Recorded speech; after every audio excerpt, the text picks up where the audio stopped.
What happens when a scientist, someone who spends his days decoding the deepest secrets of cancer, is asked to apply that same exact data-driven mindset to something, well, something truly strange? That's what we're going to dive into today, how a method designed to hunt for rogue cells can be used to investigate the great unknown. So let's kick things off with the core idea that drives our subject, Dr. Garry Nolan. He says it's the data off the curve which is more important than what we already predict. Now, this isn't just some catchy phrase. It's his entire scientific mission. It means the really juicy discoveries, the game-changing ones, they're not hiding in the patterns we expect. They're in the outliers, the anomalies that just don't fit. And that's exactly where we're headed. All right, so to really get how Nolan tackles the truly weird, first we gotta understand his day job. This brings us to Section 1, Cancer's Deceptive Dance. We're stepping into the world of a top-tier Stanford immunologist who's grappling with one of the most complex puzzles in all of biology. You see, the fundamental problem Nolan faces every day is that cancer isn't just a cell gone wrong. It's a master of disguise. It's a con artist living inside us. It doesn't just dodge our body's own police force, the immune system. It actually tricks that police force into becoming its own private security team, helping it build a neighborhood where it can thrive. So how does it pull off this incredible con? Well, it's basically a three-step process. First, it learns to mutate and hide. Think of it like this. Healthy cells have little flags on their surface that say, "Hey, I'm one of you." Cancer cells learn to just take those flags down. So the immune system patrols right on by. Second, they trick and recruit. They actually fool the immune system into creating inflammation, which the tumor then uses as a kind of fertilizer to help it grow. And finally, they just break the rules, ignoring all the body stop signs for cell division, which is what lets them spread. And this leads to a really powerful insight from Nolan about what cancer actually is. He doesn't see it as some kind of super-evolved predator. He calls it a de-evolution. Imagine all the cells in your body have this ancient social contract to work together for the good of the whole. Well, cancer is that one cell that rips up the contract, goes rogue, and reverts to a primitive, chaotic state with only one mission: divide, divide, divide. Okay, so if cancer is this master of deception, how on earth do you even begin to unmask it? That takes us to Section 2, decoding the data. Nolan knew that to fight this thing, he didn't just need more data. He needed a totally new way to see the battlefield. And the leap he made here is, well, it's massive. The old way of studying this stuff was like trying to understand a bustling city by peeking through a keyhole.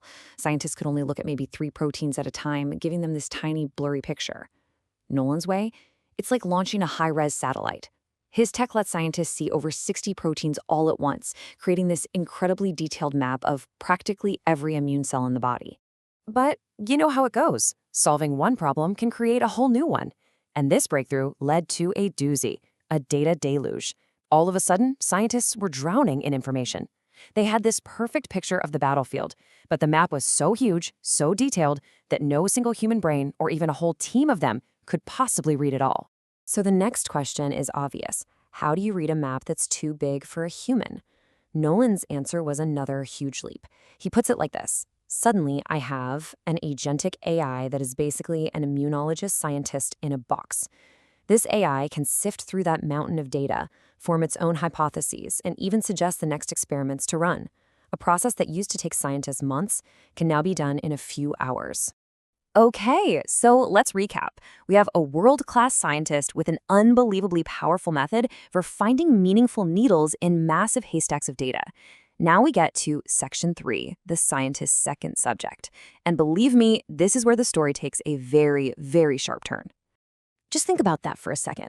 We've seen how this entire system, the tech, the AI, and Nolan's mind, is built to find the data off the curve inside our own bodies.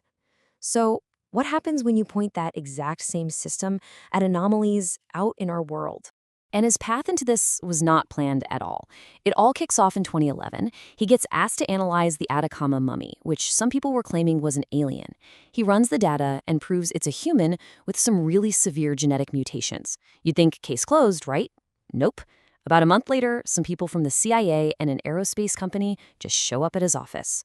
Flash forward to today, and he's applying that same scientific rigor to analyzing materials that might be from unidentified anomalous phenomena, or UAPs. Which brings us right to Section 4, anomalies in the material. Here, we're moving past theory and getting our hands on actual physical data.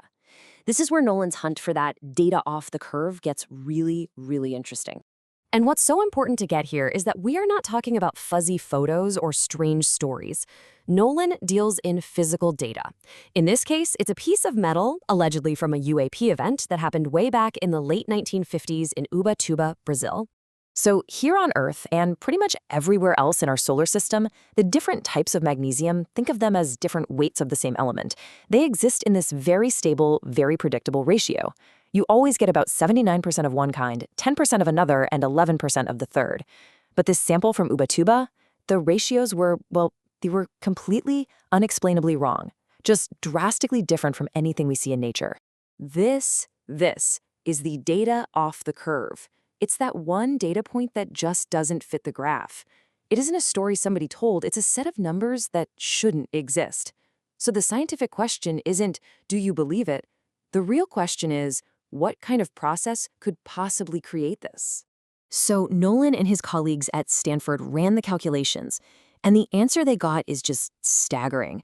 To force normal magnesium to change into this weird ratio, you would need to blast it with a massive amount of energy. How massive?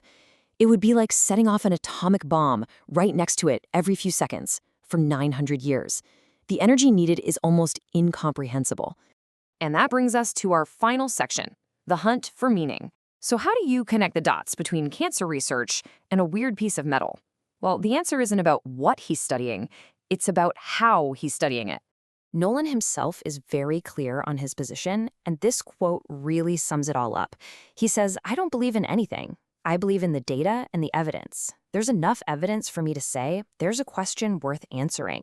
See, it's not about being a believer or a skeptic. It's about being a scientist and just following the data, no matter where it leads. So when you boil this whole story down, the real takeaway is that the method is the message. It doesn't matter if you're looking at a tumor or a piece of metal. The process is exactly the same. You start with a credible foundation. You build tools that let you see what no one else can. You hunt down that data off the curve relentlessly. You apply that same tough method to any problem you face.